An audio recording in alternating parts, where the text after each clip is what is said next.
আজ মুসলমান অশান্তির বেড়া জালে কেন? বেঈমানের কারণে যতটা নয়, যতটা ইসলামের ব্যানারওয়ালা মুনাফিকের কারণে হচ্ছে।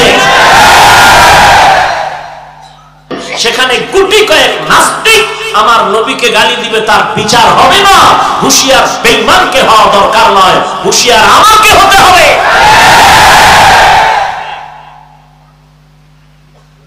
সব অপরাধীর বিচার হয়, অথচ নবীর দুশ্মনের বিচার হয় না। বেঈমানকে হুঁশিয়ার করে লাভ নাই, হুঁশিয়ার আপনাকে আমাকে হতে হবে। স্লোগানও পাল্টাইতে হবে আমাদের এখন থেকে। ইসলামের শত্রুদেরকে হুঁশিয়ার করে আমগো কি লাভ? এই স্লোগান তো আজীবন দিলাম, ওরা তো এমনি হুঁশিয়ার, বাস লয়ে রেডি আছে কখন মারবে। আমরা হুঁশিয়ার হওয়া দরকার। হ্যাঁ, হুঁশিয়ার তো আমাদের হওয়া দরকার। আমরা হুঁশিয়ার না, যদি হইতাম তাহলে মুসলমানের দেশ, টুপিওয়ালার দেশ, মাদ্রাসার দেশ, যেখানে সরকার পর্যন্ত এমপি মন্ত্রীর বাধার সম্মুখীন হয়েও কওমি মাদ্রাসাকে সর্বোচ্চ সম্মান দিয়েছেন। বিশেষ করে মুসলমান আজ এক অশান্তির বেড়াজালে আবদ্ধ।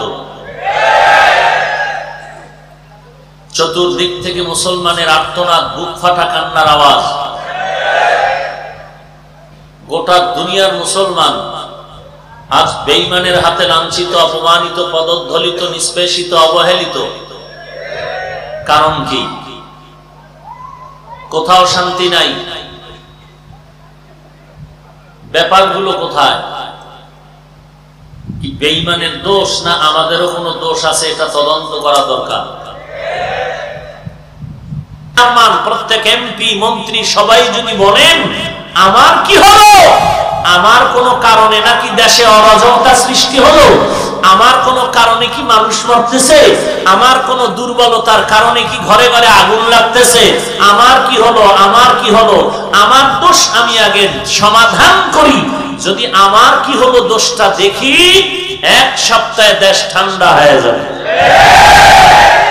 আমরা তো আমার কি হলো বলি না, বরং আমার যা হলো এটাকে চাপা দেওয়ার জন্য আরো কিছু দালাল তৈরি করি। কিন্তু কি হবে, সেই দালালও রক্ষা করতে আর পারে না। খোদার মার দুনিয়ার বাহির, আল্লাহর ধরা বড় কঠিন। সীমাটা লঙ্ঘন হয়ে গেলে আর দেরি নেই, তখন ফয়সালা আসমানে, জমিনওয়ালার কিছু করার নাই। আছে কিছু করার? কোনো কিছু করার নাই।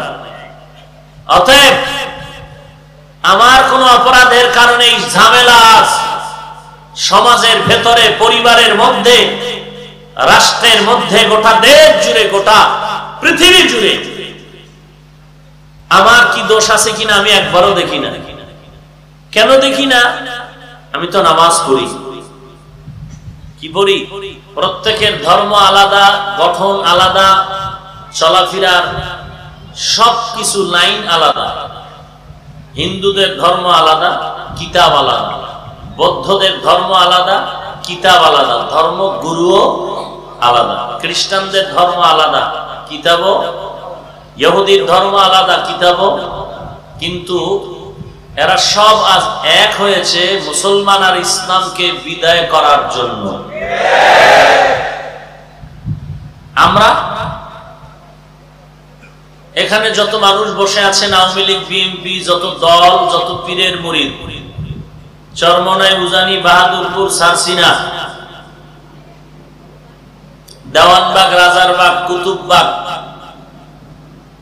আটরশি, চন্দ্রপাড়া, মাইজবান্ডার, সুরেশ্বর, এনায়েতপুরি, আরো যত ওয়াহাবি আর সুন্নি, যে লাইনেই যেই থাক, সকলের ব্যানার একটা, আমরা মুসলমান। কেউ কি ব্যানারে লেখছে আমরা হিন্দু, বৌদ্ধ? কি লেখে? মুসলমান। তো মুসলমানের ধর্মের নাম বলেন? ইসলাম ধর্মের মুসলমান, এদের আল্লাহ একজন, শেষ নবীও, কোরআনও কাবা একটা। আমাদের মুসলমান কেউ দাঁড়াইয়া ইয়া নবী পড়ে, কেউ বসে, কেউ নবীরে নূর বলে, কেউ বলে না, কেউ নবীকে গাইবের মালিক বলে, কেউ বলে না। টুকটাক দ্বন্দ্ব যা থাক, কেউ বুকে হাত বাঁধে, কেউ নাভিতে বাঁধে, কেউ পেটে বাঁধে, কেউ জোরে আমিন বলে, কেউ নাই। এই এলাকায় নাই? কথা বলেন, ভয় লাগতেছে? মুসলমানের ইমানের আওয়াজ বেঈমান বাতিল ভণ্ডদের জন্য একটি আতঙ্ক। এই আওয়াজটা কি ওরা ভয় পায়?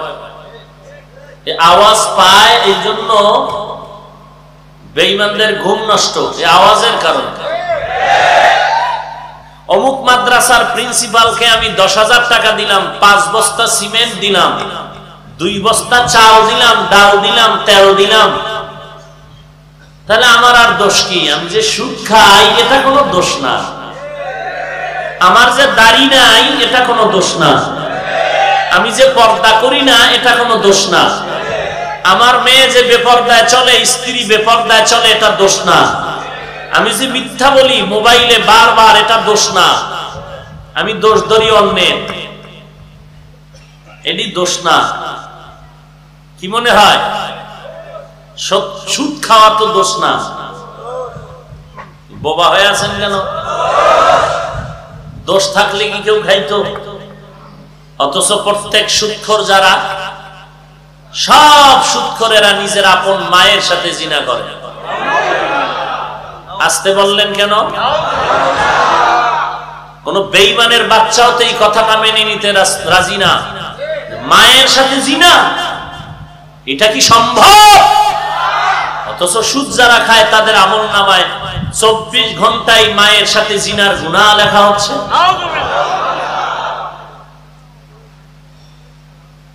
যারা দাড়ির উপরে অস্ত্র লাগাচ্ছে, চোখের পাওয়ার কমে যাচ্ছে, যৌবন কমে যাইতেছে, ব্রেন নষ্ট হয়ে যাইতেছে, হায়াত কমতেছে, খানা দানার রুচি নষ্ট হয়ে যাইতেছে, এরপরে 24 ঘন্টার গুনাহ তো আছেই, কবিরা গুনাহ। আমাদের দোষ আমরা দেখি না, মোটেই দেখি। মিথ্যা মহাপাপ, গোটা দুনিয়ার বেঈমানেরাও মিথ্যা পছন্দ করে না, অথচ সেই মিথ্যা আজ আমি পুঁজি বানায় নিলাম ব্যবসার লাইনে। ফতুয়া কিছু বললেই হুজুরকে আটকায় বলে, হুজুর মিথ্যা না বললে ব্যবসা চলে না, আপনারা টুপিওয়ালা বুঝবেন না, এগুলো মিথ্যা না বললে ব্যবসা চলে না। এই হলো আমাদের ইমানের হালাত, আমলের হালাত, চরিত্রের হালাত। অশান্তি কেন? বেঈমান বেঈমানি করবে, এটাই বাস্তবতা, কিন্তু ইমানদার বেঈমানি করবে কেন? দুশমনেরা দুশ্মনী করবে, এটাই বাস্তবতা। বন্ধু কেন দুশ্মনী করবে? টুপি মাথায় দিয়ে পাগড়ি পরে কেন আলেমকে গালি দিবে? ইসলামের ব্যানার টানায় কেন ইসলামের বিপক্ষে কাজ করবে? সমস্যা তো এখানে। আমাকে গালি দিবে হিন্দু, আমাকে গালি দিবে প্রয়োজন হলে খ্রিস্টান, বৌদ্ধ, বিধর্মী, আমাকে গালি আরেকজন পাগড়িওয়ালা দিবে কেন? আমাকে গালি টুপিওয়ালা দিবে কেন? একজন ইসলামের ব্যানারওয়ালা মুসলমান দিবে কেন? দেয় কি দেয় না? সামান্য গালি। কাফের ছাড়া গালি নাই, মুশরিক ছাড়া গালি নাই। আমি প্রায় সময় বলি, কাতার, কুয়েত, ওমান, সৌদি আরব ঘুরে বাংলা হাদিস পড়ে এখন এলাকার মসজিদে এসে নামাজ পড়ে না, ইমামের পেছনে নামাজ পড়ে না। কি ব্যাপার? বিদেশি ভাই নামাজ কেন পড়েন না জামাতের সাথে? বলে তঙ্গু ইমাম মুশরিক।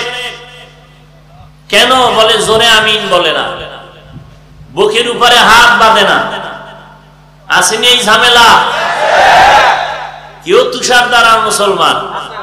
টেনশন করেন না, টেনশন যতই বাঁচার চেষ্টা করেন, আজরাইল তো আসবেই, মৃত্যু তো হবেই। তো বিড়ালের মতো মরে লাভ কি? বাঘের মতো গর্জন দিয়ে মরে। হকের লাইনে থেকে মরেন, দুনিয়ার ধান্দায় পড়ে বাতিলের পক্ষ অবলম্বন করিয়েন না। জোরে আমিন না বললে মুশরিক হয়, বুকে হাত না বাঁধলে মুশরিক হয়। বাংলা হাদিস পড়ার এই কুফল আছে না নাই? আর মসজিদে ঢুকে কি ভাব, তুফানের মতো ঢুকে তুফানের মতো বের হয়, কারো দিকে তাকায় না, ডানেও না বামেও না, সালাম নাই কালাম নাই, দিলেও ঠোঁটে কি কয় আল্লাহ ভালো জানে, কোনো আওয়াজ নাই। কেন? সে জান্নাতের মাস্তান, আমরা মুশরিক। এ শার্ট প্যান্ট টাই লাগায়ও বড় দামি, আমরা নবীর সুন্নাত পরে মুশরিক, আমরা আল্লাহর জিকির করে মুশরিক। সমস্যা কি? নাবির নিচে হাত বাঁধলাম কেন? রাগ করতেছেন? এই ঝামেলা আছে না নেই?